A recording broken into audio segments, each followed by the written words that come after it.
Thank you very much, and well spoken, Orla. A lot of the things that you have in your delivery there, I'm going to be saying them, but maybe saying them in a different way, not as an architect. Thank you very much. Yeah, wonderful.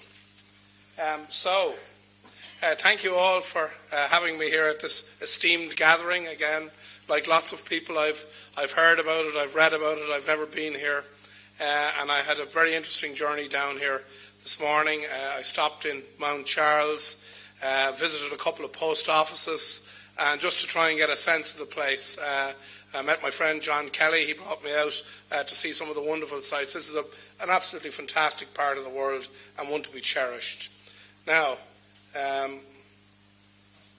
just a bit about myself. I know Mayo has sort of taken over the stage here today, but I'm from another part of the world, a place called Kilkenny, and it's a place that I'm glad there's a couple of us up on the stage here from that neck of the woods, but it's a place I'm very proud and a great place to come from, to grow up in. So my interest in rural Ireland spans from that, my interest in Kilkenny, my love of all things rural and all things, and what a wonderful experience it was for me.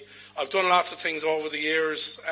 I've been in business for 35 years, and as Liam said there, my business Insomnia, we opened our 100th shop last week, which is a great milestone for me, as I say, an overnight success after 19 years. But there you go.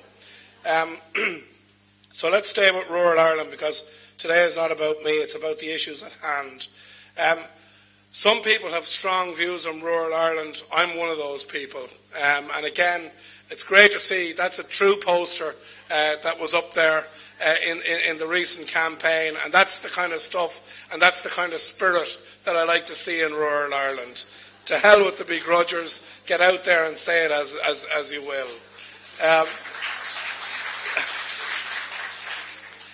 Just the issues as I see them. Emigration has been a blight on our landscape. It's been a blight. It's something that we've struggled with for generations, and we've had another wave of it recently. We also have the situation where people have migrated to where the work is. I believe that the out-of-town shopping centres, again, they're here, they're a reality. I don't necessarily agree with them. I'm very proud of the fact that the only county in Ireland that doesn't have a Tesco is, guess where? Kilkenny. Yeah. They tried to build one in Callan, but they stopped it. So, then we have the combination of the closure of the banks, the withdrawal of the banks from many large towns, the post offices, which I'm going to talk a bit about more in a second, the pubs, the Garda stations. We've got no nighttime or leisure facilities in many small towns. And one of the mistakes that we make is that we think it's all about retail. We think it's all about shopping. But it's much more than that. The shopping is only one piece of the experience. The way we shop now is different. It's much more, as they say, experiential. So it's about the restaurant, it's about the bar, it's about the walk in the park. It's not about going to just simply go and buy something. We have poor or no public transport in lots of rural areas, which is a huge problem if we want to move away from the car, which is effectively the enemy of many towns. And we've had poor planning, which and we saw Orla gave many examples of it there, where local and community initiatives have just been ignored and not been included. And I believe that there hasn't been real joined up thinking, like really national thinking, government thinking from successive governments. Winning back the high street, I want to talk to you about this on our radio show on News Talk. It's a campaign that we've had going for 18 months now.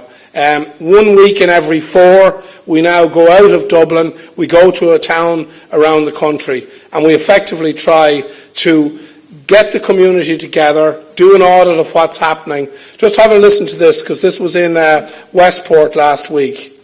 Whoops. Somebody help me here. Hold on. Have the audio there? Yeah, there's audio there. Here we go.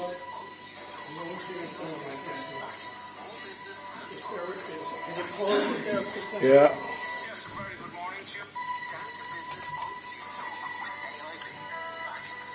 No, put it on the system. Sorry about that. So just have a quick listen to this clip. This is last Saturday in Westport. Gets behind how things really work in Irish business.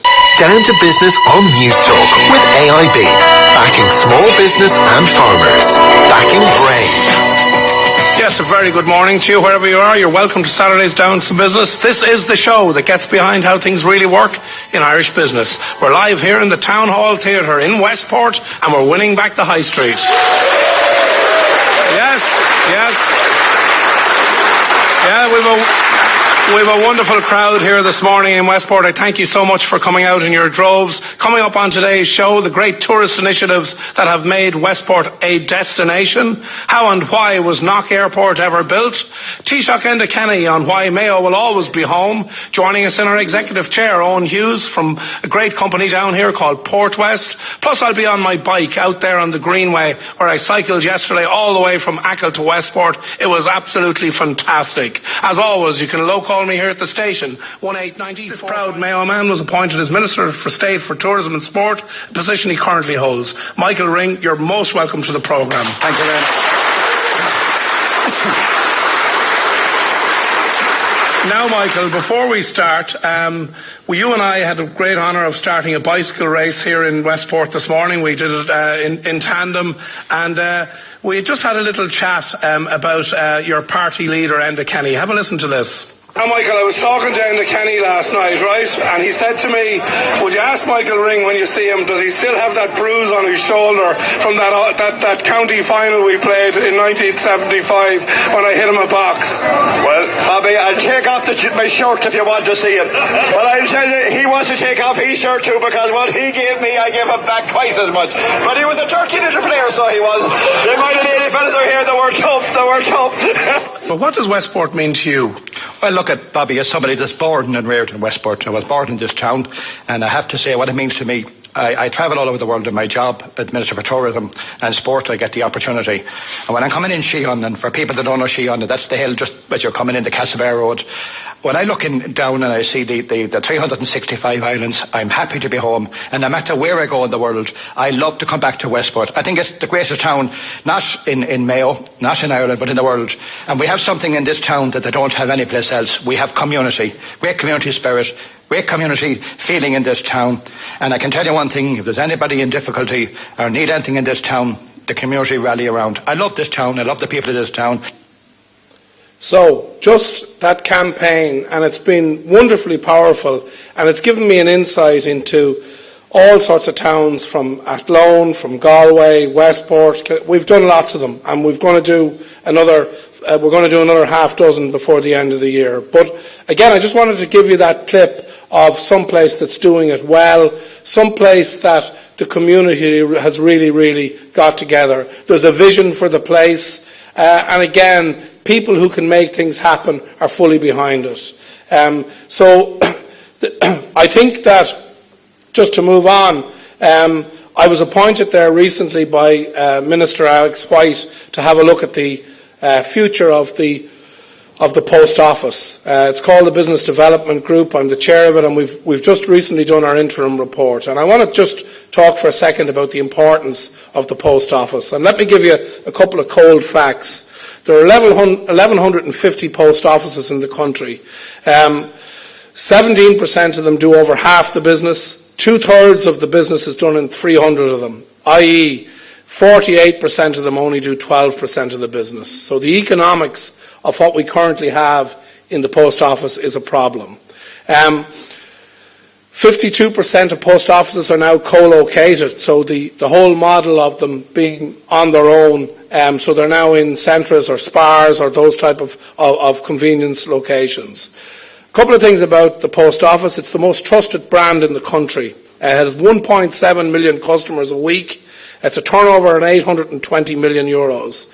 And it's got the best distribution network, bar none, across the country. 95% of the population live within 5 kilometres of a post office, and 99% of people live within 10k of a post office. The post office is the last man standing. The post office needs to reinvent itself to make it suitable for the needs of its consumer, and it needs to go with its consumer. Two things about the post office: if it loses the social welfare contract that it currently has, it will no longer function. And the NTMA business, that's the National Treasury Management, they've over 2 million 2 million accounts, and that accounts for 53 million euros a year.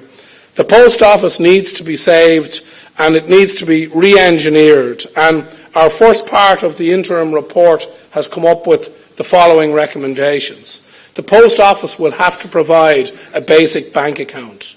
If it does not do that, it will not survive. It also has to be a place whereby government business can be transacted. Things like motor tax are an absolute no-brainer. The social value of the post office, it's again the value of, if somebody unfortunately dies in a rural area, often it's the post office that is the place. The value, the social value, the community, everything that the post office do, there's been no value put on that. And that's what we're going to try and do, is put a value on it. And then if government want to recognise that value of that there's a cost of keeping an outlying rural post office open, then pay for it. And because I don't think it's fair to ask on Post to run an unprofitable business.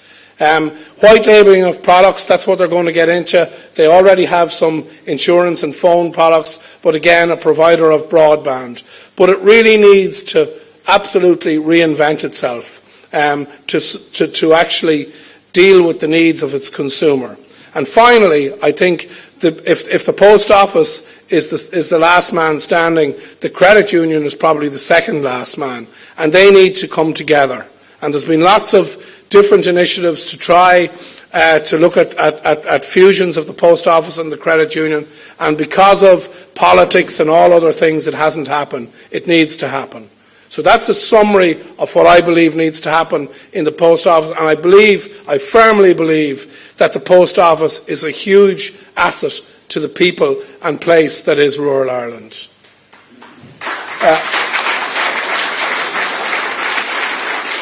And staying with rural Ireland, let's not go the same way as the UK. It's actually not too late, in my view, to change it. We've done lots of things. We've built things in the wrong places. We've sucked people out of main streets and high streets and towns. But I don't think it's a basket case. I think certain places will never recover. But I don't want to live in an Ireland that has no pubs and no shops and no Garda stations. That's not the society that we want. So let's not sleepwalk ourselves into a place that is an Ireland that we don't want. And and they did this in many of the towns and places in the UK, and we went and followed them and did exactly the same thing. Okay, I want to lighten things up a bit now, right? Because I want to ask towns to get creative. Towns need to forget about spatial strategies and forget about, and I don't mean forget about, that's probably the wrong word, but they need to fight their own wars. They need to get together themselves, independent of government strategy, and decide what do they have in their town, what's good about this place. And once you decide what's good about it, you get collective agreement within that town and you market the hell out of it. So you get creative and you get out there, and I'm a great believer in marketing, and in marketing without spending a lot of money. That lady there, Miley Cyrus, she came to town. She had bought a cup of Insomnia coffee, and that was on the front page of every newspaper, every internet site all over the country. Our next one on the left there was that infamous day, the day the IMF came to town, the day we were robbed of our sovereignty. There's a poor beggar man on the top of Dawson Street. He's there with his Insomnia cup, trying to collect a few quid.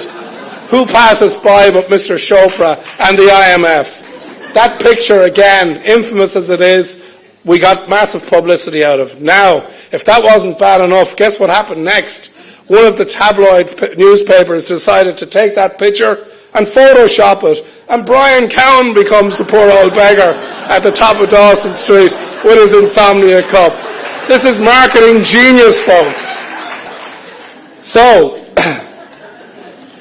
the great Garda Wi-Fi controversy, the Ombudsman. Oh, that dark night when the Ombudsman's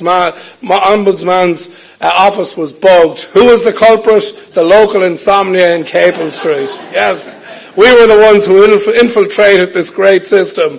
And again, didn't cost us a penny. We got massive publicity out of it. The only people to come out well out of the Garda Ombudsman controversy was insomnia. Slight anecdote to the story is that the Garda Ombudsman happens to be my next door neighbour. We had a very, very awkward conversation over the fence. But the point here, folks, is you need to think what you have. What do we have in this town? What's great about it? Now, how the hell do we get out there and tell people about it? That's how it works. That's absolutely how it works. Luck can play an important part. That was me last week. You can get unlucky. Things happen. But you can also have good luck. Check out this guy. 2 months ago in the US, he wins $200 million in a national lottery. Guess what? 2 days later, she becomes his girlfriend. How lucky is that? And I believe there are towns in Ireland that got lucky. Ballyporeen, whoever heard of the place? Moneygall is another one. You can get lucky. You just have to find that piece of luck. In summary, this is what I want to just leave you on. Communities need to fight back. Communities need to take ownership of their towns and villages and say, look, we're going to do something about this place. This is a wonderful village or town, and how are we going to do it? Get everybody on board and get out there and do it. There's many shining examples. I mentioned Westport, there's Clonakilty, there's Kilkenny, there's plenty of them. But there's also towns that just have missed a beat, and towns that are on their knees. And the only way they'll solve those problems is by the people within those towns, the collective vision of those people, and marketing the hell out of it. Every town needs a plan. We need broadband everywhere. I believe that post offices and credit unions, they need to stay, but they need to be merged. Because again, we can only deal with the stuff we have. The stuff that's gone already, there's not much we can do about it. No more out-of-town shopping centres. That needs to stop. Real incentives on vacant shops. So again, the vacant tax, I believe, is a good idea. I don't think anything should be allowed just sit there and rot and decay. We need to do everything we can to get activity and life into places. It's all about life. It's all about people. People make a place. Jobs is a huge issue, and again, I fully accept the fact that we have to. The foreign direct investment, again, it's something that while it's great that they come to Ballina and wherever else, it's unlikely that that's going to be the winning ticket and our ticket out of jail here. I think parking should be abandoned as a method of parking charges should be stopped, and I believe that for every 2 hours, because the only way a town can compete with an out-of-town centre, and I think the revenue model where councils, in my hometown of Dunleary, they're like, you wouldn't believe the military precision of the parking wardens policing the street with 62 vacant shops in it. That's what you've got. And we're all wondering why no one is shopping there, because you'll get clamped if you're there for 5 minutes. That needs to stop, and the councils need to find, even if it's a different tax and stuff, but parking is not the way. It's not the way, and people need to, and I say for the first 2 hours, because you have to have legal and responsible parking. And I think it's much more than retail, as I said. It's about people living in places, people, just vibrancy in a community that comes from the people. But we can save Ireland if we really want to. Thank you so much for listening to me.